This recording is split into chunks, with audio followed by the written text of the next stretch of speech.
fire extinguisher bracket. So the first thing is, if you haven't already, go buy yourself a fire extinguisher. You can get it from Bunnings, Repco, Supercheap Auto, etc. Just make sure you grab one that has a metal mount, because when you go in track days, they're going to check that and they don't like the plastic ones. When you buy this, it will come with a mount. A lot of people ask, oh, the bracket, where's the mount? It's here, they come together. Once you have it, separate it, and then it usually has 2 mounting points, and you can attach this to the bracket. Now here's a tip. When you mount it, just make sure you have the flap facing down.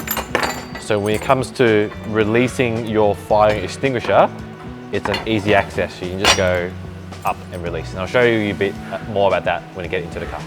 Assembly is easy. We give you stainless steel hardware.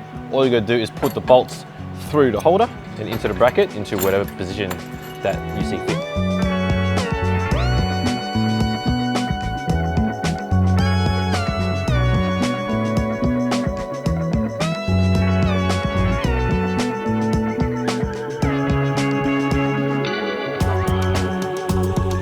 Now that I've got it assembled, just got to slot in your extinguisher, tighten it up, check the positioning, and just make sure that flap is facing down, so you have nice quick access.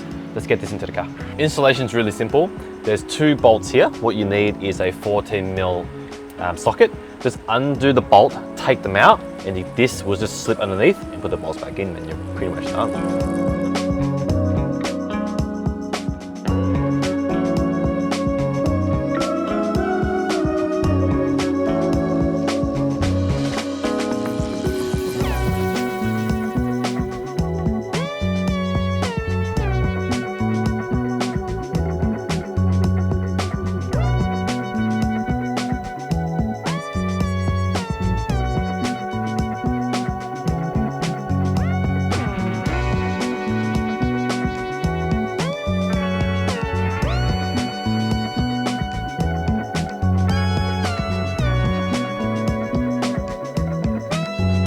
There you have it. Fire extinguisher bracket has been fitted with the extinguisher and the mount that was included. It clears the seat, which is really good, and it's good, easy access, and doesn't flop around. So I hope you found this useful, and thanks for watching.